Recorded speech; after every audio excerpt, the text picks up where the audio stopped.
नमस्कार, आदाब, बहुत बहुत स्वागत आप सभी का। आप देख रहे हैं खास कार्यक्रम नजर और नजरिया। मैं हूं आपके साथ बुशरा खानम फहद। अब तक तो डोनाल्ड ट्रंप मीडिया के सामने आकर किसी ना किसी बहाने से ये बता रहे थे कि किस तरह से उन्होंने ट्रेड की धमकी देकर इंडिया और पाकिस्तान, जिसको उन्होंने हाइफन कर दिया है इस ऑपरेशन सिंदूर के बाद, वो उन्होंने सीज फायर उन्होंने कराया। उनकी मध्यस्थता के बाद ये सीज फायर हुआ। फिर उन्होंने कहा कि दोनों को ही उन्होंने धमकाया कि मिलकर हम ट्रेड करेंगे और ये युद्ध जो है वो बंद करें, वरना ट्रेड नहीं होगा आपके साथ, व्यापार नहीं होगा आपके साथ। और ये बातें उन्होंने एक बार नहीं, लगभग आधे दर्जन से ज्यादा बार उन्होंने इन बातों को कहा है। और अब तो ये बातें ट्रंप के एक नहीं तीन तीन मंत्रियों ने कोर्ट के अंदर कही है। Court of international trade, America में इंटरनेशनल ट्रेड को लेकर कोर्ट है, और उस कोर्ट में दरअसल जो छोटे व्यापारी हैं अमेरिका के, उन्होंने एक लॉसूट जो है दाखिल किया था, जिसमें ये कहा गया था कि ट्रंप की जो ट्रेड नीतियां हैं उसकी वजह से उनको नुकसान हो रहा है। इसको लेकर एक नहीं तीन तीन मंत्री जो हैं वो सरकार की तरफ से उस कोर्ट में अपनी बात को रखने के लिए गए, और वहां पर उन्होंने जो बातें कही हैं वो बेहद महत्वपूर्ण हैं। उन्होंने एक बार फिर से ये कहा है कि देखिए, ट्रंप की जो ट्रेड नीति है उसकी वजह से एक जो बड़ी वॉर हो सकती थी इंडिया और पाकिस्तान के बीच में, उनको उन्होंने रुकवाया है। क्योंकि ट्रंप ने ये कहा था दोनों ही देशों को कि हम आपके साथ ट्रेड रोक देंगे, हम आपके साथ ट्रेड और करेंगे, व्यापार और करेंगे, और इसलिए आप सीज फायर कर दें, इसको यहीं पर थाम दें। ये बातें अब कोर्ट में जाकर एफिडेविट दाखिल करके सरकार की तरफ से कही गई हैं। यही नहीं, आगे ये भी कहा गया कि देखिए, ट्रंप की नीतियों का फायदा किस तरह से हो रहा है कि चीन को हम एक तरह से बातचीत की टेबल पर लेकर आए हैं। हमने एक बड़ी वॉर जिसमें पैसे के साथ साथ बड़ी जानों का भी नुकसान हो सकता था, वो हमने रुकवाया है। और ये सब कुछ क्यों हुआ है?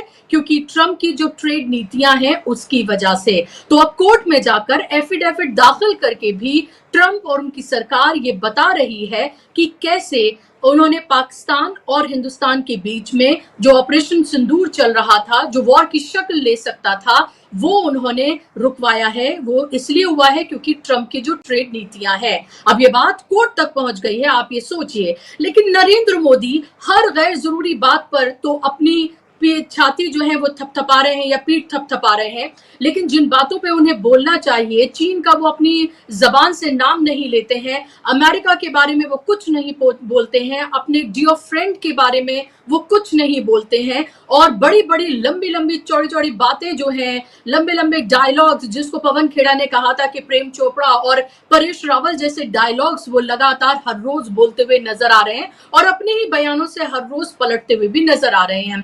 इसको लेकर पवन खेड़ा ने एक ट्वीट किया है, अंग्रेजी में ये ट्वीट किया है पवन खेड़ा ने, और इसमें उन्होंने इस खबर को तो रखा ही है, साथ साथ उन्होंने ये सवाल पूछा है नरेंद्र मोदी से कि क्या नरेंद्र मोदी अब अपनी जबान खोलेंगे, क्या अपना मुंह खोलेंगे? ये उन्होंने सवाल पूछा है, क्योंकि लगातार विपक्ष ये सवाल पूछ रहा है। और जो महत्वपूर्ण सवाल विपक्ष पूछ रहा है उनमें से ये है कि क्या अमेरिका के मध्यस्थता के बाद ये सीज फायर हुआ, आखिर ट्रंप ये दावे क्यों कर रहे हैं, इसकी क्या सच्चाई है, इसके बारे में आप बताइए।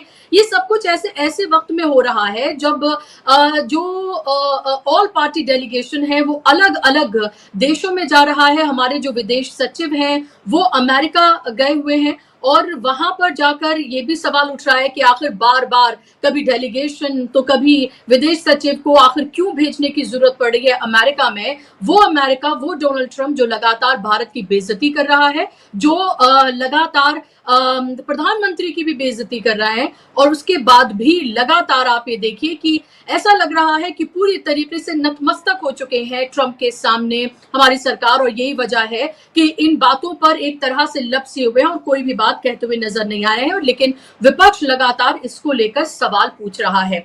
आपने देखा ही होगा कि 2 दिन के गुजरात दौरे पर नरेंद्र मोदी, एक दिन वो कहते हैं कि हर चीज भारत में बन रही है, और इसके लिए वो गुजरात में जाकर अपनी पीठ थपथपाते हैं। कहते हैं जहाज से लेकर मेट्रो के पुर्जे से लेकर न जाने क्या क्या एक लंबी चौड़ी फहरिस्त उन्होंने बता दी कि उनके रहते ये सब कुछ हो रहा है, कि सब कुछ भारत में बन रहा है। दूसरी तरफ दूसरे दिन वो क्या कहते हैं, चाइना पे वो कमेंट करते हुए बिना चीन का नाम लिए हुए एक तरह से बॉडी शेमिंग करते हुए कि वो छोटी छोटी आंखों वाले जो गणेश जी हैं वो भी वहां से आ रहे हैं, होली के रंग से लेकर तमाम चीजों की उन्होंने बात की कि जो दांत की खुजाने वाली जो तीली होती है वो तक भी बाहर से आ रही है और इसीलिए हमें विदेशी सामानों का बहिष्कार करना चाहिए, लोकल फॉर वोकल होना चाहिए और इसको हमें प्रमोट करना चाहिए। तो एक तरह से उन्होंने मेड इन इंडिया की जो है वो पोल तो खोली ही, लेकिन क्यों इतने कंफ्यूज्ड नरेंद्र मोदी नजर आ रहे हैं? ऑपरेशन सिंदूर के बाद लगातार और जो सीज फायर हुआ है उसके बाद से एक अलग तरह का अटपटापन उनकी पूरी बॉडी लैंग्वेज, उनके हाव भाव, उनकी हर चीज में नजर आ रहा है। एक दिन कुछ कहते हैं, अगले दिन कुछ और कहते हैं, एक दिन जाकर कह देते हैं कि चैन की रोटी खाओ वरना मोदी की गोली तो है ही, पाकिस्तान को धमकाते हैं। तो अब ये सारी चीजें सिर्फ मोदी मोदी के इर्द गिर्द हो गई हैं। ऑपरेशन सिंदूर को दरअसल इस सरकार ने एक प्रोडक्ट की तरह बना लिया है जिसको अलग अलग तरीके से लॉन्च करना चाहती है और अलग अलग तरीके से राजनीतिक फायदा उठाने के लिए वो लोगों तक इसको पहुंचाना चाहती है ताकि आने वाले चुनाव में उसको इसका फायदा हासिल हो सके। यही वजह है कि अब ये बताया जा रहा है कि तीसरी वर्षगांठ जो पूरी की है नरेंद्र मोदी ने अपनी, उस पर 9 जून से घर घर सिंदूर पहुंचाएगी भारतीय जनता पार्टी। अब आप ये सोचिए, क्या आपकी समझ में आ रहा है इससे क्या हासिल करने की कोशिश की जा रही है? घर घर सिंदूर पहुंचाकर क्या करने की कोशिश कर रहे हैं नरेंद्र मोदी और उनकी सरकार? ऑपरेशन सिंदूर सेना ने किया था पाकिस्तान को सबक सिखाने के लिए, आतंकवाद को मुंहतोड़ जवाब देने के लिए। लेकिन दूसरी तरफ आप ये देखिए सरकार क्या करती हुई नजर आ रही है। कभी सेना के परिवार को बुलाकर कलेक्टर का फोन करवाकर उनके ऑफिस से उनको बुलाकर अपने ऊपर ही फूल की वर्षा करवा रही है, लोगों से अपने ऊपर फूल की वर्षा करवाई जा रही है। सेना की यूनिफॉर्म में अलग अलग जगहों पर पोस्टर्स लगाए जा रहे हैं। अब हर चीज सिर्फ और सिर्फ मोदी के इर्द गिर्द ही घूम रही है। इतनी ओछी राजनीति शायद ही कभी किसी सैन्य कार्रवाई के बाद देखने के लिए मिली हो। जो डेस्परेशन पूरी बॉडी लैंग्वेज में, पूरे हाव भाव में नरेंद्र मोदी के नजर आता है, वो कई तरह के सवाल खड़े करता है कि क्या उनकी पार्टी में अब उनकी छवि जो है या उनकी पोजीशन कमजोर हो रही है? क्या उनके जो 75 साल पूरे हो रहे हैं, क्या इसको लेकर सवाल खड़े हो रहे हैं? क्या मोदी को ये लग रहा है कि पुलवामा के बाद जो उनको जीत मिली वो पहलगाम के बाद उनको नहीं मिलेगी आने वाले इलेक्शन में? क्या इसीलिए इसको बार बार लोगों के ऊपर थोपा जा रहा है और इसे एक प्रोडक्ट बनाकर लोगों के सामने पहुंचाया जा रहा है? दूसरी तरफ जो पोल खुली है, जो विपक्ष ने कहा कि मुखबिरी एक तरह से की है सरकार ने, विदेश मंत्री ने, और ऑपरेशन से पहले ही बता दिया गया। चीन और पाकिस्तान जिस तरह से एक साथ आ गए हैं, अमेरिका जिस तरह से धमका रहा है, कोई भी कंट्री हमारे साथ इस पूरे कॉन्फ्लिक्ट में जब हमें जरूरत थी तो सामने नजर नहीं आया, हमारे साथ आकर खड़ा नहीं हुआ। तो विदेश नीति पूरे तरीके से कोलैप्स और चरमराई हुई, फेल होती हुई नजर आ रही है। और ऐसे में डोमेस्टिक पॉलिटिक्स में मोदी जी क्या करते हुए नजर आ रहे हैं वो आपके सामने है। चलिए इन्हीं सवालों के साथ आज की चर्चा का हम आगाज करते हैं। मेरे साथ खास मेहमानों का पैनल जुड़ गया है। स्क्रीन पर आप मेहमानों को लेकर आइए। 3 खास मेहमानों को आप देख सकते हैं। मेरे साथ सोशल और पॉलिटिकल एक्टिविस्ट जम्मू आनंद जी जुड़ गए हैं। जम्मू जी, स्वागत आपका कार्यक्रम में। मेरे साथ किसान नेता, सोशल और पॉलिटिकल एक्टिविस्ट डॉक्टर सुनीलम मेरे साथ जुड़ गए हैं। सुनीलम जी, आपका भी बहुत स्वागत कार्यक्रम में। और मेरे साथ फॉरेन मामलों के एक्सपर्ट, पॉलिटिकल एनालिस्ट और सीनियर जर्नलिस्ट अमरीश मिश्रा जी भी जुड़ गए। अमरीश जी, आपका भी बहुत स्वागत कार्यक्रम में। शुरुआत अमरीश जी मैं आपसे करना चाहूंगी और इसी खबर के साथ में करना चाहूंगी जिसको पवन खेड़ा ने भी ट्वीट किया है और कई इंटरनेशनल अखबारों की सुर्खी बना हुआ है। आखिर इतने कमजोर, इतने झुके हुए पीएम मोदी क्यों नजर आ रहे हैं कि वो गुजरात जाकर फिर अब बिहार जाएंगे, फिर बंगाल जाएंगे, फिर उत्तर प्रदेश जाएंगे, जगह जगह जाकर ऑपरेशन सिंदूर का क्रेडिट वो ले रहे हैं, लेकिन जिन सवालों के जवाब उन्हें देने चाहिए उन पर उनकी चुप्पी है। बिल्कुल इतना क्यों डर है ट्रंप का कि विदेश सचिव को भी भेजना पड़ रहा है वहां पर?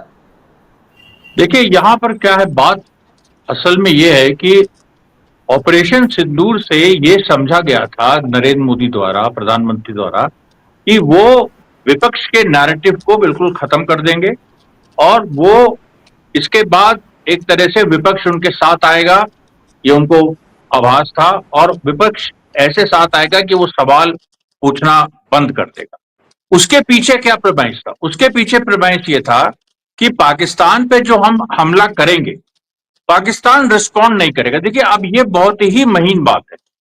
अब ये लोगों के दिमाग में आ सकता है कि ऐसा क्यों सोच रहे थे, तो ऐसा क्यों सोच रहे थे इसके पीछे आपको जाना पड़ेगा 2014 से लेके अभी तक।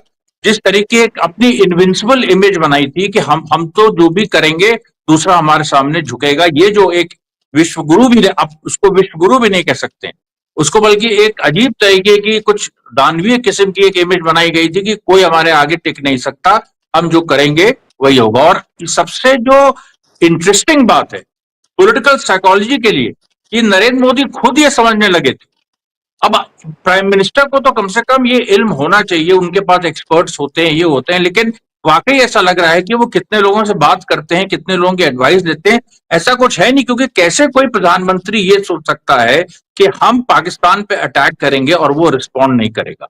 और आप देखिए ऑपरेशन सिंदूर सिंपल समझा गया था कि हम हमला करेंगे, हम चाहे पहले चाहे बाद में बता देंगे कि देखो हमने आतंकवादी ठिकानों पे हमला किया, पाकिस्तान तो कुछ कर नहीं पाएगा, पाकिस्तान के पास अभी जो भी है वो ऑपरेशनल नहीं है, कभी मैदान में दिखा नहीं था जो चाइना के वेपन्स और डिफेंस सिस्टम पाकिस्तान के पास थे, तो पाकिस्तान रिस्पॉन्ड कर सकता है, ये थ्योरी में था, लेकिन प्रैक्टिस में वो कर सकता है, ये एक कंफ्यूजन था। यह कंफ्यूजन क्या था इधर, तो कम से कम नरेंद्र मोदी के दिमाग में यह था कि वो नहीं कर सकता है। अब ये जो चीज थी, जब पाकिस्तान ने रिस्पॉन्ड कर दिया और ऐसा रिस्पॉन्ड किया कि भारत के पैरेलल ऑलमोस्ट खड़ा हो गया, फिर भारत को उसके सैन्य टारगेट्स को मारना पड़ा और पाकिस्तान को नुकसान हुआ, इसमें कोई दो राय नहीं। उनमें उनके जो 11 साइट्स हैं, जो उनके 11 टेररिस्ट साइट्स हैं, उनके कुछ ये नूर यार खान वगैरह जो बेसिस हैं, उसके बाद सीज फायर डिक्लेयर होने के बाद भी जकोबाबाद और हैदराबाद के कुछ फील्ड में मतलब 15-20 मिनट बाद इंडियन एयरफोर्स ने हमला किया, तो पाकिस्तान को नुकसान हुआ। लेकिन सवाल ये नहीं है, सवाल ये है कि इंडिया ने उतना एस्केलेशन सोचा नहीं था। इंडिया ने सोचा था कि एक हम करके उसके बाद हम कहेंगे हमने 100-150 आतंकवादियों को मार दिया, हमारे ऊपर से ये भी जिम्मेदारी हट जाएगी कि पहलगाम के 4 आतंकवादियों को हम पकड़े, और फिर पूरी वाह वाह होगी, विपक्ष बिल्कुल चुप हो जाएगा, क्योंकि वो देख रहे थे कि शुरू में विपक्ष ने कहा भी था कि हम साथ हैं और अब सरकार के साथ हैं। और जिस दिन 11 अटैक्स हुए थे उस दिन आप देखिएगा तो कांग्रेस की मीटिंग चल रही थी, बिल्कुल चुप्पी थी। तो ये उनको लग गया, उनको ये लग रहा था कि ऐसा होगा, लेकिन वैसा हुआ नहीं, क्योंकि चाइना के सपोर्ट के साथ जिस तरीके से पाकिस्तान ने रिस्पॉन्स दिया, जिस तरीके से साइबर वॉरफेयर लड़ी, इलेक्ट्रोमैग्नेटिक डोमेन में अपनी डोमिनेंस स्थापित की, ये जो सारी चीजें हो गई, और जिसके बारे में प्रवीण साहनी पहले भी कह रहे थे, अभी भी कह रहे हैं। और मैं तो इतना सरप्राइज हूं, प्रवीण साहनी देखिए एक बहुत इंटरेस्टिंग फिनोमेना है कि वो फोर्स मैगजीन भी चलाते हैं, उनका यूट्यूब चैनल भी है, इंडियन एस्टैब्लिशमेंट का हिस्सा वो माने जाते हैं, पाकिस्तानी चैनल्स पे वो अपीयर हो रहे हैं और अपनी इस बात को यहां तक कह रहे हैं कि अब अगर हॉट वॉर होती है, अब आने वाले दिनों में, जैसे न्यू नॉर्मल नरेंद्र मोदी ने कहा, अब अगर हॉट वॉर होती तो उसमें एज पाकिस्तान का रहेगा। क्यों? क्योंकि चाइना का उसको सपोर्ट, और चाइना का सपोर्ट वो वाला नहीं पुराने टाइप का कि चाइना फौज भेज देगी, चाइना ये भेज देगी, नहीं। चाइना का जो डिजिटल सपोर्ट है, जो साइबर वॉरफेयर में, जो आर्टिफिशियल इंटेलिजेंस में जो सपोर्ट है, ये जो पूरी बात है, ये प्रवीण साहनी पाकिस्तानी चैनल में बैठ के साफ साफ कह रहे हैं, या उनको कोट भी किया जा रहा है। तो मेरे कहने का मतलब यह है कि कहीं ना कहीं नरेंद्र मोदी बहुत ज्यादा आइसोलेट हो गए और एस्टैब्लिशमेंट के अंदर आइसोलेट हुए। एस्टैब्लिशमेंट के अंदर आइसोलेशन का मतलब है कि कहीं ना कहीं डोवल के भी जो पूरे एक वो है, मतलब जो डोवल ने एक इकोसिस्टम बनाया जो कि हमको उस तरह से दिखाई नहीं पड़ता, उससे भी वो आइसोलेट हुए। और उनको एक ही चीज समझ में आई जो पॉलिटिकल आदमी को समझ में आती है कि चलो जनता के बीच चलो। जनता के बीच जाना अच्छी बात भी होती है, लेकिन किस संदर्भ में आप जा रहे हैं? आप इस संदर्भ में जा रहे हैं कि नेशनल सिक्योरिटी में आपका फेलियर हो गया है, और नेशनल सिक्योरिटी इश्यू में आपका फेलियर, उसको छुपाने के लिए आप जनता में जा रहे हैं, क्योंकि यही आपको आता है कि आप जनता में कुछ बातें कहिए, जनता को मोबिलाइज करिए, उसको अराउज करिए। और पहले सक्सेसफुली मोदी ये कर चुके हैं, लेकिन उसके पीछे बैकग्राउंड था कांग्रेस की गलतियां, कांग्रेस के फेलियर। अब वो बैकग्राउंड नहीं है। अब आप एक ऐसे माहौल में जनता के बीच जा रहे हैं जब जनता, आपका राइट विंग ऑडियंस आपसे नाराज है, वो आप पे हमले कर रहा। अभी तक कल मैं परसों देख रहा था किस तरीके से हमले हो रहे हैं, और लोगों में मायूसी है कि कोई इस तरह कि आगे क्या होगा, आगे कैसे होगा। परमानेंट ये जो न्यू नॉर्मल की इन्होंने बात की है, हर टेररिस्ट एक्टिविटी पे ये स्ट्राइक करेंगे। तो ये जो सारी चीजें हैं ये अभी जनता के सामने इनके बेस को भी नहीं कम्युनिकेट हो रही। और ये जो गुजरात गए ये अपने बेस को, क्योंकि गुजरात से इन्होंने शुरुआत की थी राजनीति, तो इट इज वेरी इंटरेस्टिंग कि सबसे पहले वो गुजरात गए। यही संकट ये दिखाता है कि नरेंद्र मोदी संकट में सबसे पहले वो गुजरात के, जबकि जब ऑल पार्टी मीटिंग हुई थी उसके बाद वो बिहार गए थे, ही वॉज कॉन्फिडेंट।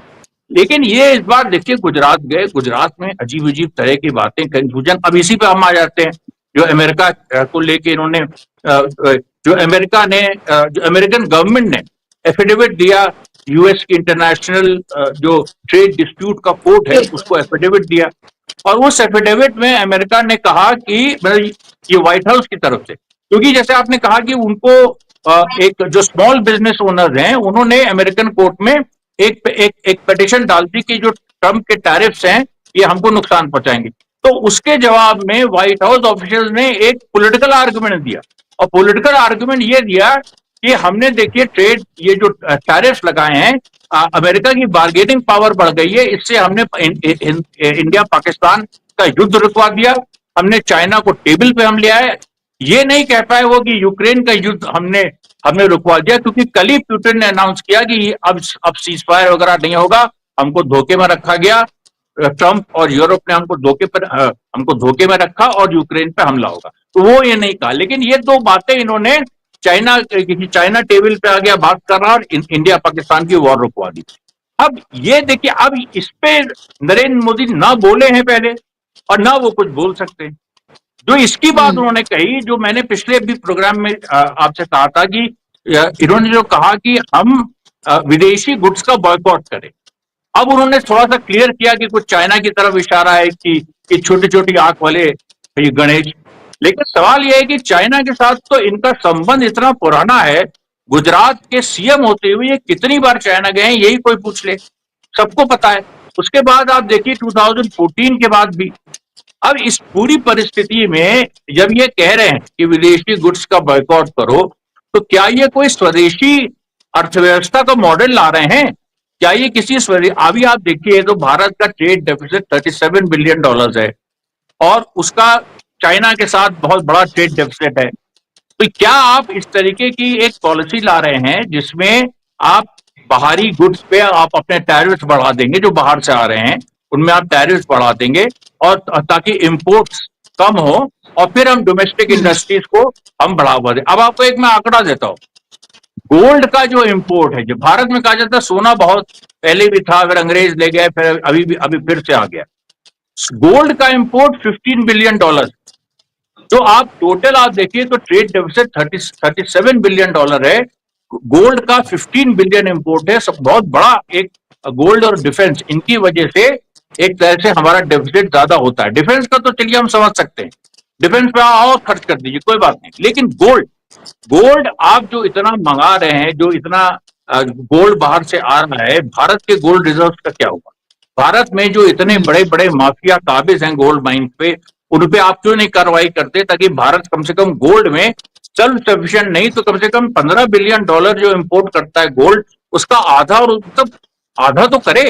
ये भारत में कैपेसिटी है, भारत के पास ट्रेडिशनली गोल्ड माइंस रही हैं, लेकिन वो कहाँ गायब हो गई? बहस से भी वो गायब है, सब चीज से गायब है। तो इसलिए देखिए, ये जो इनकी पूरी बात है कि हम विदेशी गुड्स का बॉयकॉट करें, बहुत अच्छी बात है, लेकिन स्वदेशी पॉलिसी में तो लाइए आप एक स्वदेशी। आप सरकार में इस समय आप महात्मा गांधी की स्थिति में नहीं है विदेशी कि वो अंग्रेजों की सरकार है और आप महात्मा गांधी हैं कि वो आप कह रहे हैं विदेशी जो गुड्स हैं उनकी होली जलाओ। इस स्थिति में आप नहीं है, आप सरकार में, और आप अपने को आप देश के प्रमुख, एक ये भारत आजाद देश है जिसकी अपनी सॉवरेनिटी, अपनी इकोनॉमिक पॉलिसी वो तय कर सकता, सब कुछ तय कर सकता।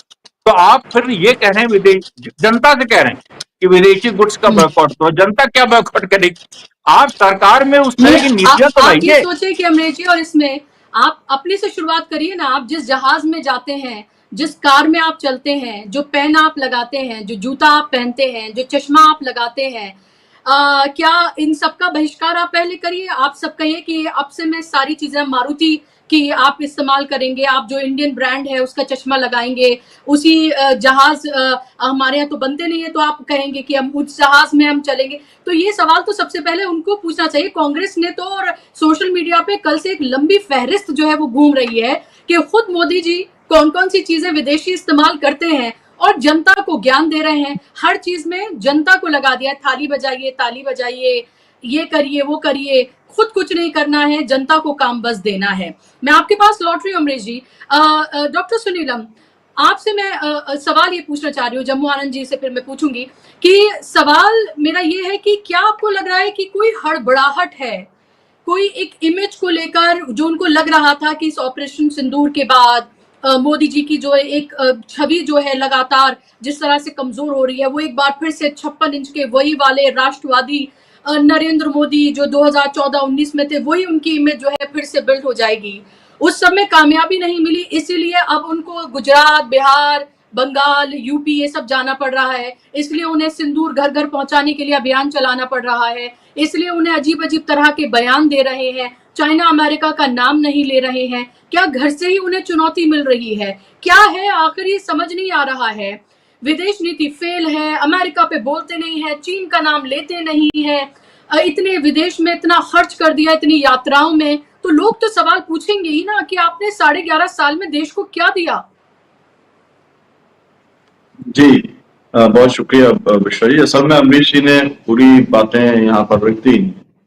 मैं इसमें ये जोड़ना चाहता हूँ कि देखिए, इमेज तो उनकी जो है बहुत नीचे चली गई।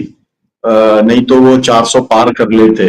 वो जहां पर जाके अटक गए हैं, उससे पता चलता है कि भारत की जनता ने रिजेक्ट किया है। वो ईवीएम वाले, मैनिपुलेशन वाले वो प्राइम मिनिस्टर हैं जिन्होंने मतलब हजारों करोड़ रुपया खर्च करके और पूरे सिस्टम को मैनिपुलेट करके कुछ जो उनका एक डिवाइड एंड रूल वाली जो पॉलिसी है उसको अपना करके वो उसके कारण से बैठे हैं। और उसमें बहुत सारे कारण उनके भी हैं जो अपोजिशन पार्टी से, उसमें से जो उनका एक अलग अलग समय पर वो साथ दे देते हैं, वो है स्थिति। तो वो इनकी इमेज का तो मामला गड़बड़ाई गया। और आप ये सब स्वदेशी वदेशी और पहना दें तो फिर उनका तो भट्टा ही बैठ जाएगा इमेज का। आप सोचिए, पता, जो व्यक्ति के अंदर इतना कॉम्प्लेक्स हो कि उसे लगता है कि विदेशी जो है दुनिया के जो बेस्ट ब्रांड्स जो है वो मैं पहनूंगा, उन गाड़ियों से चलूंगा, तो जो व्यक्ति इतना जो है कॉम्प्लेक्स से ग्रस्त हो, एक तरीके का इंफीरियरिटी कॉम्प्लेक्स है, उसको आप एकदम स्वदेशी में लाना चाह रहे हो। स्वदेशी तो स्वदेशी आंदोलन वाले रिजेक्ट कर चुके। भाई स्वदेशी का जो है वो तो आरएसएस है ना, आरएसएस ने स्वदेशी चलाया था। तो आरएसएस के जो है भाई मुंह नहीं खुलता, 11 साल से प्रेस कॉन्फ्रेंस नहीं की, मुंह नहीं खुला मोदी जी का, समझ में आता है। लेकिन मोहन भागवत जी तो बोलते रहते ना। मोहन भागवत जी जो है तमाम सारी बातें बोलते कि क्यों नहीं बोलते कि भाई सरकार जो है उसे स्वदेशी के रास्ते पे चलना चाहिए। और स्वदेशी के रास्ते पर अगर वो चलेगी तो ये जिस तरीके के एग्रीमेंट्स करते हैं भी किसानों को लेकर के, इन्होंने जो है एग्रो बिजनेस जो अमेरिका के साथ में जो किया है वो कर ही नहीं सकते हैं। तमाम सारे जो एग्रीमेंट्स हैं वो संभव ही नहीं है अगर स्वदेशी के रास्ते के ऊपर ये चलने का काम करें। और एक बात तो ये है कि स्वदेशी की क्या बात करेंगे, जिसके ऊपर पूरा लोकतंत्र टिका है, वो ईवीएम मशीन की चिप तो बना नहीं पा रहे हैं, है ना। अब आप मतलब बहुत बड़ी बड़ी बातें करने में क्या रखा हुआ है, ये बात आपको मालूम ही है अच्छे तरीके से। चिप बाहर से आती है, वो आज तक यहाँ पर जो है बनाने की स्थिति के अंदर नहीं आ पाए हैं। तो खैर मैं आगे बढ़ता हूँ। मेरा कहना यह है, एक बात तो जो बहस है कि जो इंटरनेशनल कोर्ट है, वो ट्रेड वाला जो कोर्ट है, उसके अंदर एक तो जो वहां की सरकार, ट्रंप एडमिनिस्ट्रेशन जो कह रहा है, वो कोर्ट को गुमराह करने का काम कर रहा है। ये वाली बात जो है बिल्कुल लोगों के सामने आना चाहिए। भाई ये जो बात है कि क्योंकि आपने टैरिफ ये कर दिए इसलिए जो है भारत पाकिस्तान का समझौता हो गया, इसलिए टैरिफ के ऊपर जो है कोर्ट कुछ कार्रवाई ना करे, तो ये तो आप कोर्ट को गुमराह करने का बात कर रहे हैं। और अगर ये माना जाए कि भाई यहाँ के वहां का एफिडेविट वहां चला गया, लेकिन यहाँ के विदेश मंत्री के, यहाँ के भारत सरकार के मंत्रियों के एफिडेविट जो है अगर वो भी वहां पर चले जाएं वहां के तमाम सारे व्यापारी जिन्होंने लॉ सूट किया होगा उसके अंदर इंडियंस बहुत सारे होंगे, वो यहाँ के लोगों के भी एफिडेविट तो चलेंगे ना भाई, कि वो ये बोल रहे हैं कि आपको जो है ये फ्रॉडुलेंट इनका जो है पूरा का पूरा एफिडेविट और उसकी जांच करनी चाहिए।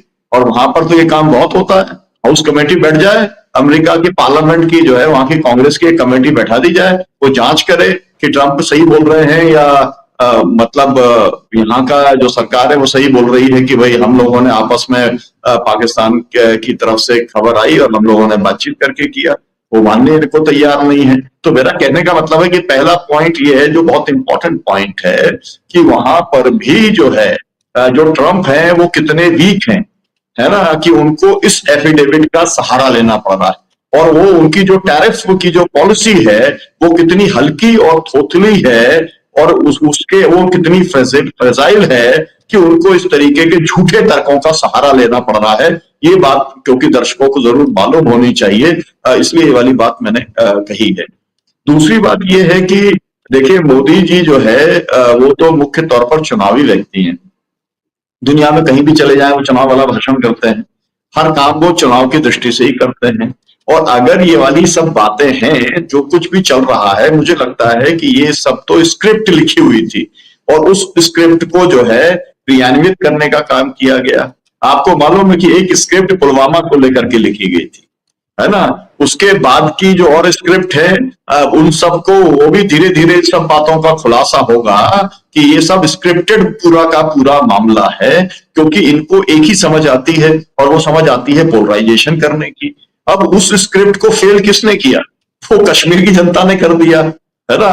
वो जो था क्या आदिल हुसैन शाह जो है उसने कर दिया सबसे पहले, और फिर वहां के जो लोग थे पहलगाम के उन लोगों ने कर दिया, फिर वहां के पूरा जम्मू कश्मीर जो है उसने कहा कि आतंकवाद के हम खिलाफ है, उन्होंने कर दिया। तो ये जो हिंदू मुसलमान करना चाहते थे कि भाई मुसलमान जो है मुसलमानों ने आकर के पाकिस्तान से और हिंदुओं को मार दिया और इसलिए हिंदू मुसलमान हो जाए देश के अंदर, तो वो तो कुछ हुआ नहीं, है ना। और उसके अंदर सबसे बड़ी आड़ जो है वो तो इन्हीं के सामने यही आ गई, जनता खुद सामने खड़ी हो गई, तो वो पूरा फॉर्मूला फ्लॉप हो गया। तो अब उनके पास में विकल्प क्या बचा था, क्योंकि स्क्रिप्टेड तो है ही है कि हमको इसे अब जनता के बीच में लेके जाना है, तो अब सिंदूर लेकर के जा रहे हैं। अब सिंदूर लेकर के जा रहे हैं तो आप सोशल मीडिया में देखिए कि आजकल वो जो होता ना कि मतलब खून वाला जो बॉटल वो होता है, थैली होती है, आजकल प्लास्टिक वाली वो जिस तरीके की थैली आती है उसके अंदर खून जो है वो सिंदूर भरे वाली थैली दे रहे हैं और जो है लोग भाग रहे हैं, है ना, कि भैया हमें ये नहीं चढ़वानी है। अब वो कह रहा है जो है वहां पर ब्लड बैंक वाला कि भाई मोदी जी ने ये चढ़वाया है और आप जो है इसे क्यों नहीं चढ़वाने को तैयार है। तो आप सोचिए कि किस तरीके का मजाक इनका ये उड़ रहा है।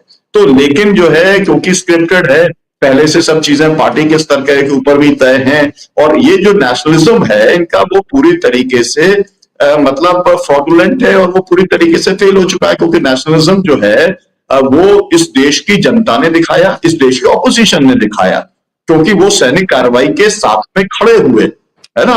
और जो है तो उन्होंने तो अपना काम कर दिया सेना ने, और सेना के काम को कि भाई आप कब से भर्ती हो गए, कहाँ के आप जो है मतलब एक्स सर्विसमैन हो गए, ये तरीके की वर्दी का इस्तेमाल करना, ये सब चीजें तो ऐसी हैं कि अगर वास्तव में कोर्ट काम प्रॉपरली करती तो ये तो बहरूपियापन है ना, कि आप किसी भी दिन जो है वो बच्चों को जो कराते हैं कि कौन सा ड्रेस कंपटीशन होता है बच्चों का, उस तरीके का ये पूरा का पूरा उनका चल रहा है।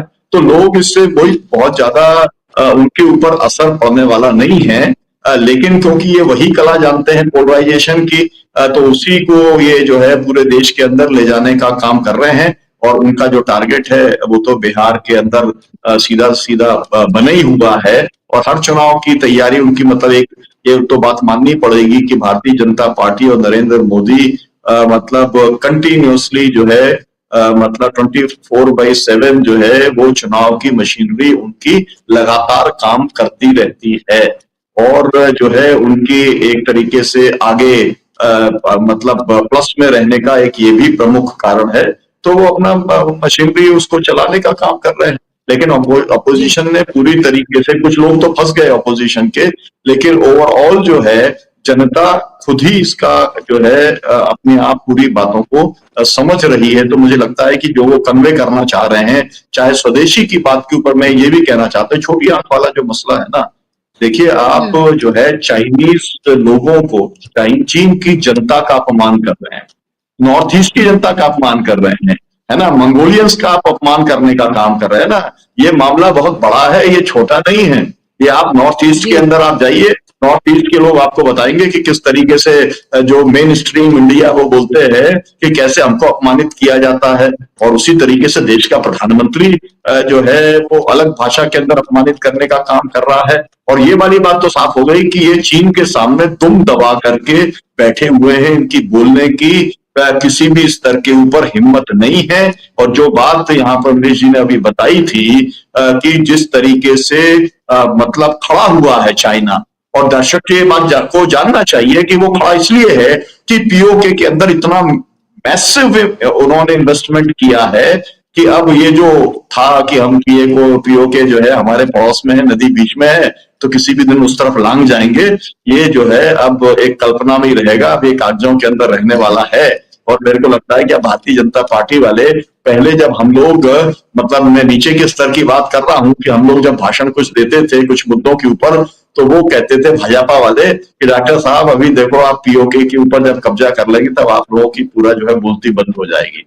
तो मुझे लगता है कि भाजपा का के नेताओं का, आरएसएस का, या किसी का अखंड भारत वाला जो भी कुछ ख्वाब है, वो इन्होंने स्वयं ने ध्वस्त कर दिया है, क्योंकि पाकिस्तान के साथ में चीन खड़ा हुआ है। और अंतरराष्ट्रीय स्तर के ऊपर इतना भारत कभी भी आइसोलेट नहीं हुआ जैसा कि इस बार हुआ है, और इसके पूरे जिम्मेदार श्री नरेंद्र मोदी हैं। ये बात भी देश को समझ में आ रही है। जी बिल्कुल, लेकिन अभी भी कटघरे में खड़ा किया जाता है इंदिरा गांधी को, कटघरे में खड़ा किया जाता है जवाहरलाल नेहरू को। शायद ही आजाद भारत के बाद कोई ऐसा प्रधानमंत्री रहा होगा जिसने अब से पहले गुजरे हुए जितने प्रधानमंत्री हैं उनके बारे में इस तरह के अपशब्दों का इस्तेमाल किया हो। मुझे नहीं याद मनमोहन सिंह ने उनसे पहले रहे कभी प्रधानमंत्रियों के बारे में, जिसमें अटल बिहारी वाजपेयी भी रहे हैं, उनके बारे में कभी इस तरह की भाषा का इस्तेमाल किया हो। उससे पहले भी मुझे नहीं याद है अपनी 20-21 साल के करियर में। लेकिन नरेंद्र मोदी हैं जो ये बताने की कोशिश करते हैं कि महान तो सिर्फ वो हैं, उससे पहले जितने भी प्रधानमंत्री गुजरे वो सिर्फ तुच्छ थे और उन्होंने कोई काम नहीं किया। और अपनी अब खुद उनकी पोल जो खुल रही है वो भी जनता के सामने है। सवाल ये है जम्मू आनंद जी कि क्या जनता को उन सवालों के जवाब कभी मिल पाएंगे कि किसके कहने पर सीज फायर हुआ, क्यों सीज फायर किया गया, वो आतंकी कहाँ चले गए, ये सिक्योरिटी की चूक क्यों हुई, क्या इसके लिए जिम्मेदार कौन है, इस्तीफा किसका लिया जाएगा? ये सवाल तो अभी भी वही ही है। आप घर घर सिंदूर पहुंचा रहे हैं, आप इसको सेलिब्रेट कर रहे हैं। मतलब आप सोचे 26 लोगों ने तब जान गंवाई और लगभग 20 लोगों ने जो क्रॉस फायरिंग हुई उसमें आपने जान गंवाई, और आप इसको सेलिब्रेट कर रहे हैं। तो ये सवाल तो बहुत सारे हैं, लेकिन आपका पहला कमेंट। बुशरा जी नमस्कार। आपने सारे जो सवाल खड़ा किए हैं ये तो हमारे भी सवाल हैं, और पैनल में जो वरिष्ठ साथी है उनके भी दिमागों में यही तो सवाल चल रहे हैं। सवाल इस बात का है कि जनता की अदालत में इन सवालों को कौन उठा रहा है। वहां पर फिर जो है वहां सब एक खालीपन दिखता है, और ये खालीपन मेरे जैसे कार्यकर्ता के लिए चिंता का विषय है। और लोग सवाल ना खड़ा करें,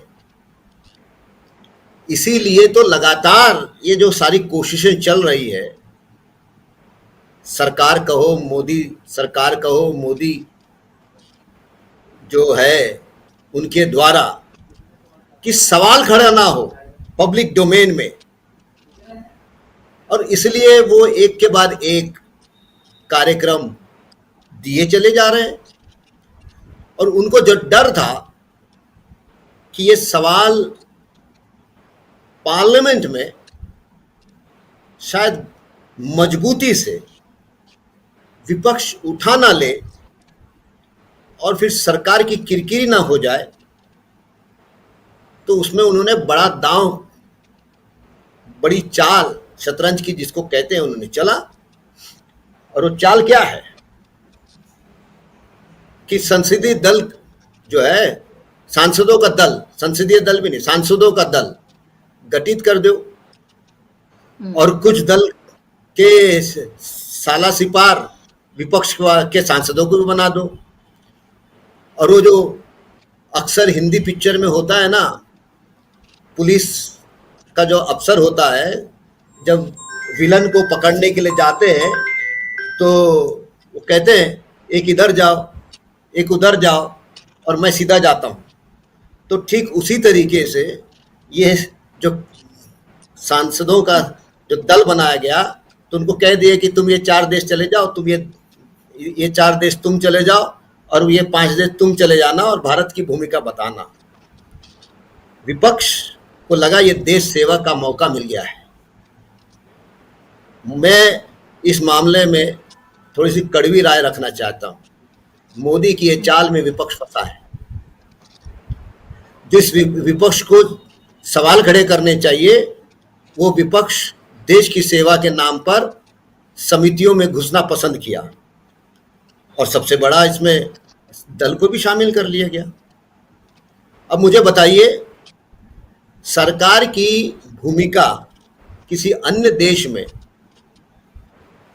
में बताने की जिम्मेदारी है किसकी भाई? सांसदों की होती है क्या?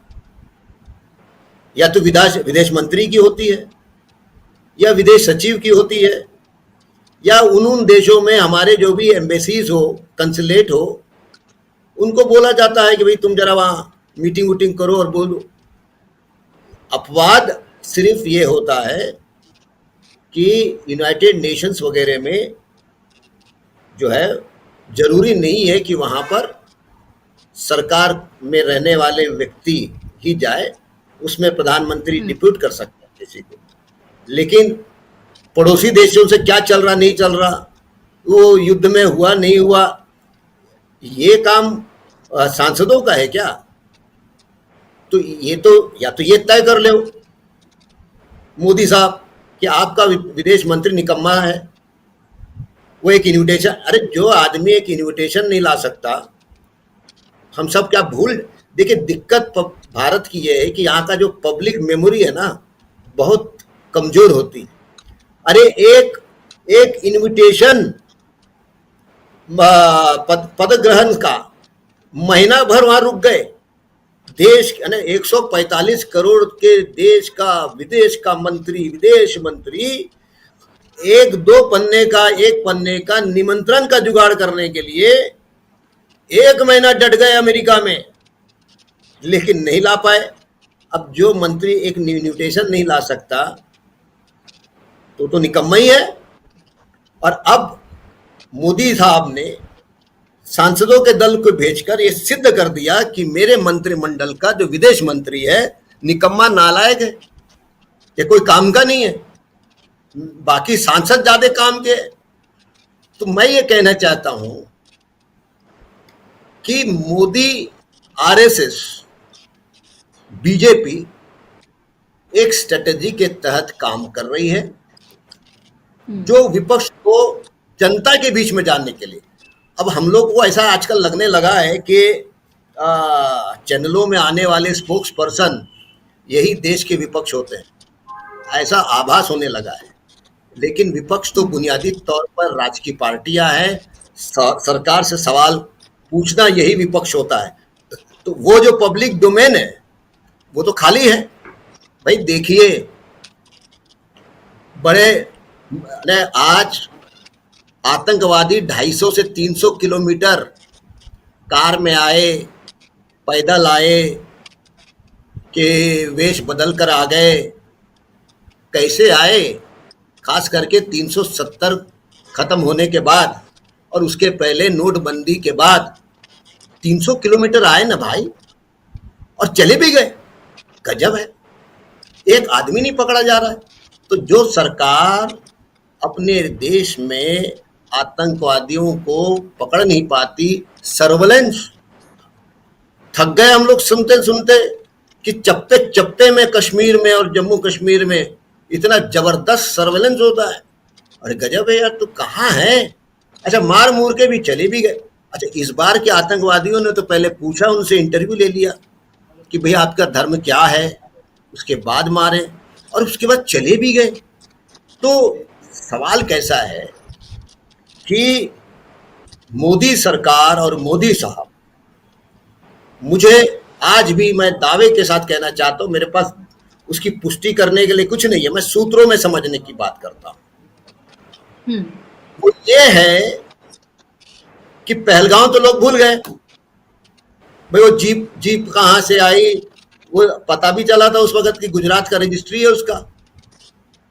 पुलवामा की आप बात कर रहे हैं? हाँ, पुलवामा की पता तो चल गया था ना, जीप गुजरात का रजिस्ट्रेशन है। पता ये भी चल गया था कि 350 किलो का आरडीएक्स रोड से जा रहे हैं, फुट गया, आर्मी मर गए, आर्मी के जवान शहीद हो गए। देखिए, जब जवान, आज भी इस देश की अवचेतना में, नागरिकों के अवचेतना में, नागरिक से ज्यादा फौजी जो है ना, उनके लिए बहुत ज्यादा क्या बोलेंगे उनको, सर आंखों में उठा के रखते हैं, सम्मान ज्यादा है। पर्यटक मर गए तो कितने गलियों में जुलूस निकला? नहीं निकला। लेकिन जब पुलवामा में शहीद हुए तो क्या माहौल था उस वक्त, और जिस गांव में वो जो फौजी को लेके जाते थे, भीड़ की भीड़ उमड़ जाती थी। तो फौजियों के मरने या मारे जाने और नागरिकों के मरने और मारे जाने को इस देश की जनता अलग तरीके से देखती है। मुद्दा तो ये है ना कि भाई, एक हफ्ते पहले सिक्योरिटी ग्रिड किसने विड्रॉ किया? कोई चर्चा है क्या? इसी के आदेश पे तो हुआ होगा ना। कश्मीर में पहलगांव में जो सिक्योरिटी ग्रिड थी, एक हफ्ता पहले उसको विड्रॉ किया। किसने किया? नहीं जानते। आतंकवादी आए, कैसे आए? नहीं जानते। मार दिए, पहले 5 की चर्चा थी, बाद में 4 में सेटल हो गए, कहाँ चले गए मालूम नहीं है। अब फिर बाद में गोदी मीडिया का जो ऑपरेशन सिंदूर, ये देखिए, ये ऑपरेशन सिंदूर के लिए भी 10 दिन लिया गया। यानी कितना, मतलब थिंक टैंक इस पे काम किया होगा, इसका पॉलिटिकल माइलेज कैसे लिया जा सकता है, इमोशंस कैसे उभारा जा सकता है, कैसे महिलाओं से इसको जोड़ा जा सकता है, और उसमें भी क्या जिन निकल के आया। ये कोई आर्मी ऑफिसर्स ने दिया हुआ शब्द नहीं है, क्योंकि देश के अंदर एक ही तो गुनी है, एक ही गुनी है, एक्सपर्ट ऑफ ऑल, वो है देश के प्रधान सेवक। मोदी जी ने ये नाम दिया सिंदूर, और फिर मोदी जी ने सिंदूर पे भाषण में क्या किया? 3 महिलाओं का उन्होंने उल्लेख कर दिया, चौथा भूल गए। जिस चौथे महिला से ही सिंदूर का संबंध है, सिंदूर का संबंध ना मां से है, सिंदूर का संबंध ना बहन से है, सिंदूर का संबंध अगर किसी से है तो पत्नी से है। तो उन्होंने पत्नी छोड़ दिया, नहीं बोला उन्होंने अपने भाषण में। क्यों नहीं बोले भाई? क्योंकि ये सवाल खड़ा हो जाएगा कि आपने अपनी पत्नी को छोड़ा है, पहले उस पर बात करिए। तो कितना मेटिकुलसली ये सब प्लान हुआ। उसके बाद 2 दिन बढ़िया, कराची उद्ध्वस्त, उस्मानाबाद, इस्लामाबाद उद्ध्वस्त, रावलपिंडी उद्ध्वस्त, और चौथा एक क्या था वो भी उद्ध्वस्त, और पाकिस्तान लगभग अब कब्जा करने जा रहे हैं। गोदी मीडिया ने यही चलाया 2 दिन। पता चला कि 9 ठिकाने हमने उड़ाए 25 मिनट में, 22 में से। कोई पूछ रहा है क्या बचे हुए जो है वो आपके रिश्तेदार रहते हैं क्या वहां पर? 10 मिनट की एक गैप लेके हर 25 मिनट में 9 उड़ा देते, पूरे 21-22 खत्म कर देते। पाकिस्तान भी आतंकवाद से मुक्त हो जाता, भारत भी आतंकवाद की सरदर्द से मुक्त हो जाता हर समय के लिए। ये भी नहीं हुआ। और फिर ट्रंप साहब ने, आपने ट्रंप साहब को दुनिया का चौकीदार के रूप में स्थापित करवाया, करवा दिए ना भाई। आप तो फोन पे यूक्रेन और रशिया का युद्ध रुकवाने वाले, आपका युद्ध तो ट्रंप ने रुकवा के बता दिया। आपके फोन से यूक्रेन और रशिया का युद्ध तो रुका नहीं, वो आज भी चालू है। लेकिन ट्रंप ने जो है आपका युद्ध तो रुकवा दिया। पूरा नैरेटिव जो है आतंकवाद, देखिए देश का जनमानस आतंकवादियों के खिलाफ कितना खड़ा होगा नहीं होगा ये नापो, लेकिन पाकिस्तान के खिलाफ एक गुस्सा बोलो, पाकिस्तान के खिलाफ एक नफरत बोलो, पाकिस्तान के खिलाफ एक इमोशंस है, तो उन्होंने बराबर उसको एंटी पाकिस्तान में ढूंढ लिया और रोज पाकिस्तान पाकिस्तान। अब सीज फायर भाई 9 तारीख को क्यों नहीं हुआ, 8 तारीख को क्यों नहीं हुआ, 10 तारीख को किसने चुना भाई? यहाँ के पुरोहितों ने बताए थे क्या अच्छा दिन है 10 तारीख? भाई 9 तारीख को मैं आज फिर दोहरा रहा हूं कि 9 तारीख को दुनिया का एक महत्वपूर्ण दिवस है, 9 नवंबर। वो दिन क्या है? फांसीवाद के खिलाफ विजय का दिन है, जो रशिया में मनाया जाता है। और 4 दिन पहले, 9 तारीख के 4-5 दिन पहले अखबारों में चर्चा थी मोदी साहब जाएंगे या नहीं जाएंगे। फिर बोले नहीं जाएंगे तो राजनाथ सिंह जाएंगे या नहीं जाएंगे। फिर ये चर्चा चली नहीं, एक आधी अधिकारियों को भेज दो, और अंत तो गतवा 9 तारीख को निपटवा दिया गया, क्योंकि भारत से कोई गया नहीं। मैं नहीं जानता, कोई गया होगा तो मुझे बताइए। भाई रशिया का इतना बड़ा दोस्त भारत, और विजय दिवस वहां मनाया जा रहा है, दुनिया के कई प्रधानमंत्री वहां आ रहे हैं, भारत नहीं जा रहा है। कैसे जाता? इस वक्त भारत के अंदर फांसीवादी सरकार है, और फांसीवाद के खिलाफ के विजय दिवस, विजय दिन मनाने भारत जा नहीं सकता था, सरकार नहीं जा सकती थी, बच गए वो। और 9 तारीख के बाद 10 तारीख को ट्रंप साहब का ऐलान हो रहा है। ये सूत्र में मैं देखता हूं, और उसके बाद बिल्कुल अपने अपेक्षों को कहीं राजनीतिक तौर पर इसको भुना दे ले, तो तिरंगा यात्रा की घोषणा, तिरंगा यात्रा सरकार की नहीं है, तिरंगा यात्रा की घोषणा भारतीय जनता पार्टी की है। क्यों है भाई? आपको स्पेस नहीं देना चाहते हैं और हम स्पेस लेना नहीं चाहते, और तिरंगा यात्रा खत्म होती नहीं होती। आपने संसदों का दल तय कर दिया, फिर हम सब उलझ के रह गए, अरे उसका नाम क्यों आया, इसका नाम क्यों दिए, इसने क्यों किया नहीं किया। वो दल वापस आ गया। अब निशिकांत दुबे चर्चे में है कि यार निशिकांत दुबे, डिबेट क्या चल रही है बहरीन में, तो निशिकांत दुबे ने कहा हिंदुस्तान तो एक सेकुलर देश है, यहाँ हिंदू और मुसलमान तो सब बराबर है। ये और भारत आए साथी सूंघ लेता है, उनको जहरीला बन जाता है। तो see how the space is being occupied, और इस और फिर बाद में कल परसों भागवत ने क्या कहा, एंडोर्स करते हुए कहा, नहीं एंडोर्स करते हुए कहा हिंदुओं की एकता ज्यादा महत्वपूर्ण है। मतलब देश उनके में अल्पसंख्यक विरहित देश है।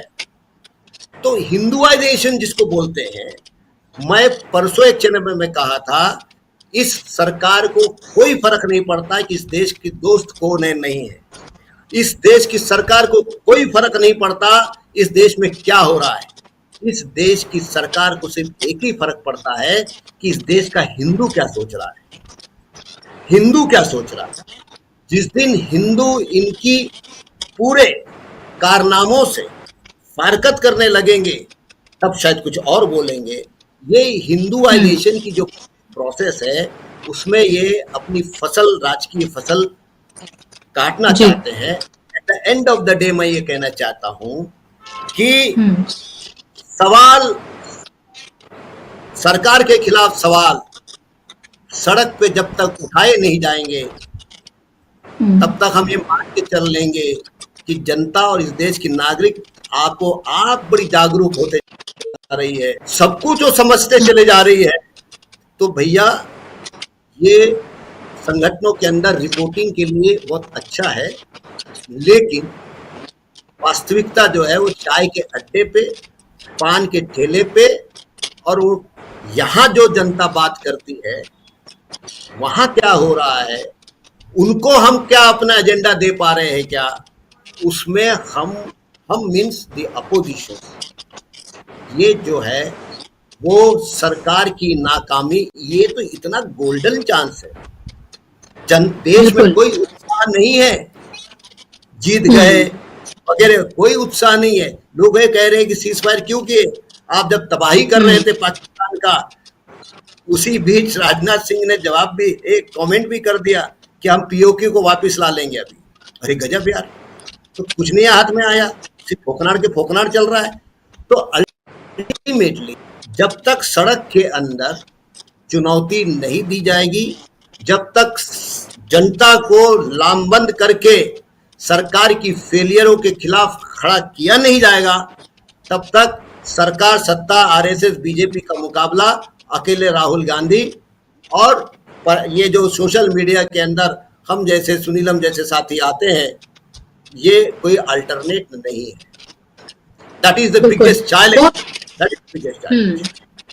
जी जी बिल्कुल, ये बिगेस्ट चैलेंज है। बहुत महत्वपूर्ण बातें आपने कही हैं, और खास तौर पर ये कि कैसे विपक्ष को एक तरह से फंसाकर विपक्ष सवाल पूछ रहा है, लेकिन क्या वो उस मजबूती से पूछ रहा है, क्या उसको वो स्पेस मिल पा रहा है, क्या वो लोगों के बीच में उस तरह से पहुंच पा रहा है जिस तरह की पूरी प्लानिंग जो है वो बीजेपी की नजर आ रही है, क्या वो फंसाते हुए उनको नजर आ रहे हैं, ये भी सवाल है। बहुत कम समय है मेरे पास, 30 सेकंड्स में देना चाहूंगी। अमरीश जी, लास्ट कमेंट आपका, और फिर सुनीलम जी।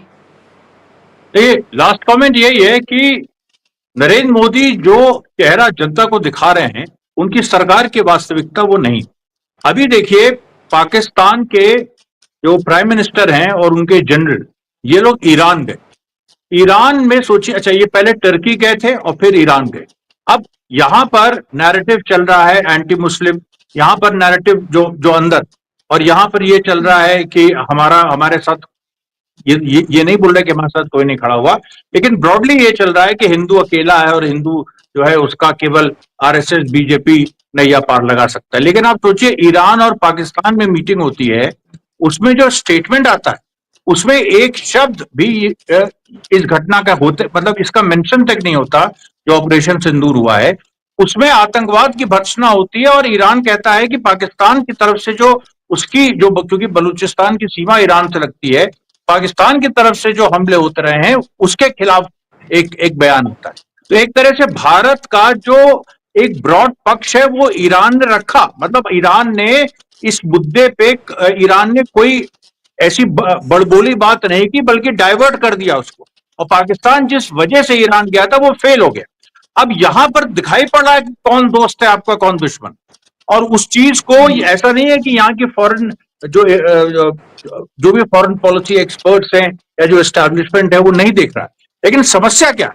समस्या यह है कि बीजेपी अपनी राजनीति बदलने को नहीं तैयार, और जब तक वो अपनी राजनीति नहीं बदलेगी तब तक एक दूसरी तरह की स्थिति एक बनी रहेगी, जनता के बीच एक लोग भ्रमित रहेंगे। लेकिन उससे भी मजेदार बात पूछ रहा ये है कि अगर ये बीजेपी नहीं बदली तो इसका जो भारत का जो एस्टैब्लिशमेंट है, भारत की जो सेना है, भारत की जो नौकरशाही है जो सबसे ऊपर लेवल की, इससे इसका एलिनेशन हो जाएगा, और ये एलिनेशन इस पूरे देश को कहां ले जाएगा। क्योंकि देखिए, हम नेगेटिव टर्म से बात नहीं करते, लेकिन इस एलिनेशन से इस देश में कहीं ना कहीं कोई पॉजिटिव बदलाव आए। जी जी बिल्कुल। सुनीलम जी, क्या विदेश नीति के फेल होने का कोई फर्क पड़ रहा है, या आपको लग रहा है अपनी डोमेस्टिक पॉलिटिक्स चमका रहे हैं मोदी जी, इलेक्शन जीत लेंगे और उसके बाद उनको कोई फर्क नहीं पड़ता है, या आपको लगता है कि फर्क पड़ रहा है लेकिन चेहरा कुछ और दिखाया जा रहा है? बहुत संक्षेप में। देखिए, तो पहले तो मैं जम्मू आनंद जी ने जो कहा उससे मेरी सहमति है, और जो अमरीश जी ने कहा उससे मेरी सहमति है। मैं ये आपसे कहना चाह रहा हूं कि जो विदेश नीति है वो तो ड्रिवन अपने इंटरनल जरूरतों के हिसाब से होती है ना, लेकिन वहां पर कंट्रडिक्शन है, ये वाली बात एकदम साफ है, तो वो तो उसे पेश नहीं कर पा रहे हैं। लेकिन मैं जो बात जम्मू आनंद जी ने कही उसे आगे ले जाना चाहता हूं। मेरे यहाँ पर बैतूल जिले के अंदर सारणी में मुख्यमंत्री पहुंच रहे, मुख्यमंत्री की भीड़ जुटाने के लिए बाकायदा कलेक्टर ने सर्कुलर निकाला, बाकायदा जो है जितने मतलब सोसाइटी वाले राशन की दुकान वाले हैं उनको 2-2 गाड़ियां लेके जानी है, पंचायतों को 5-5 गाड़ियां लेकर के जानी है, हर जगह से 10-10 गाड़ियां आनी चाहिए। ये तो है मुख्यमंत्री के लिए, सरकार के लिए। दूसरी तरफ 3-3 सांसदों ने मिलकर के जब हमने दिल्ली के अंदर एक मतलब केवल एक पब्लिक मीटिंग हम करना चाहते थे तो हमको दिल्ली पुलिस ने अनुमति नहीं दी, उसको कैंसिल कर दिया। तो ये एक बहुत बड़ा प्रॉब्लम है कि भाई आप जो है अपोजिशन जब लोगों के बीच में अपनी बात लेके जाना चाहता है तो आप उसके लिए तमाम सारी कानूनी अड़चनें, मतलब सब जगह 144 लगा देते हैं, कहीं पर वो अनुमति देते नहीं है। पूरे देश के अंदर आप देख लीजिए, जहां जहां पर भाजपा की सरकारें हैं, कहीं पर कुछ भी आंदोलन की गुंजाइश नहीं है। तो या तो लोग जो है मतलब केवल आवाज ये तय कर लें कि भाई हम गिरफ्तारी देने के लिए तैयार है, जेल भरने के लिए तैयार है, तब तो कोई रास्ता आगे निकल सकता है। नहीं तो कम से कम ये तो हो ही सकता था कि इंडिया गठबंधन जो है या कांग्रेस पार्टी एक दिन के सिंबॉलिक प्रोटेस्ट से कुछ नहीं होता। अगर भारतीय जनता पार्टी जो है वो बूथ लेवल के ऊपर, गांव के लेवल के ऊपर, हर विधानसभा लेवल के ऊपर अगर कैंपेन कर रही है तो अपोजिशन पार्टीज को भी अपना पक्ष लेके जाना चाहिए। भाई वो सिंदूर लेके जा रहे हैं, आप संविधान लेकर के चले जाइए, संविधान का प्रस्तावना लेके चले जाइए। आप मतलब अपनी तरफ से आपको अपनी वॉइस, आप क्या कहना चाहते हो उस मसले के ऊपर वो तो बताने का काम करना पड़ेगा, क्योंकि गोदी मीडिया में तो कोई गुंजाइश है नहीं। तो इसलिए मेरा कहना यह है कि जो एक तरीके से जो स्पेस है अपोजिशन का, नंबर एक तो वो इतना श्रिंक हो गया है कि गुंजाइश नहीं बची है। मतलब मुंबई जैसी जगहों के अंदर, मतलब मैं हर जगह पर हम लोग, क्योंकि नेशनल कॉल्स अलग अलग तमाम सारे नेटवर्क्स देते रहते हैं और हम हर जगह ये देखते हैं कि जो भी कॉल होती है उसको जब भी इंप्लीमेंट करने के लिए लोग नीचे जाते हैं तब किसी भी स्तर के ऊपर अनुमति ही नहीं मिलती है। एक तरीके का पूरा डरा कर रखने का पूरा काम किया गया है। तो लोगों को इस डर से तो निकलना पड़ेगा और जो वास्तविकता है वो लोगों के सामने रखनी पड़ेगी। 11 साल की जो वास्तविकता है उसका सच ये है कि हिसार के अंदर एक व्यापारी 7 अपने परिवारजनों के साथ में आत्महत्या कर लेता है क्योंकि वो कर्ज में डूबा हुआ है। और वो आता कहां से है? वो धीरेन्द्र शास्त्री का हनुमान कथा सुन के आता है और गाड़ी के अंदर ही वो जहर पी लेता है। ये है असलियत, ये है असली चेहरा। जैसे कि खड़गे साहब ने जो बात की, कहा कि अच्छे दिन और डरावने सपने, तो ये एक भयावह स्थिति देश के अंदर बनी है। लेकिन इसके बावजूद भी जिस तरीके से वो मीडिया का दुरुपयोग करते हैं, जिस तरीके से उनकी मन की बात जाती है, जिस तरीके से उनके पास में पूरी तरीके से स्ट्रक्चर है, जिस तरीके से लोगों को वो धर्म के उसमें मतलब चाशनी के अंदर डुबो करके रखते हैं, उससे बात नीचे तक पहुंच नहीं पाती है अपोजिशन की। इसको पहुंचाने के रास्ते जरूर निकालने पड़ेंगे। अदरवाइज ये है, जनता ये सब जान रही है। सोशल मीडिया के अंदर जो है जितना ज्यादा मतलब इन्होंने हवा बनाई थी जो है इसकी ऑपरेशन सिंदूर की, उसकी पूरी हवा जो है वो पूरी की पूरी निकल चुकी है। एक भी सवाल का, जितने सवाल हम सब लोगों ने किए हैं उसका एक भी जवाब जो है भारत सरकार की ओर से, नरेंद्र मोदी की ओर से, भारतीय जनता पार्टी की ओर से, आरएसएस की ओर से नहीं आया है।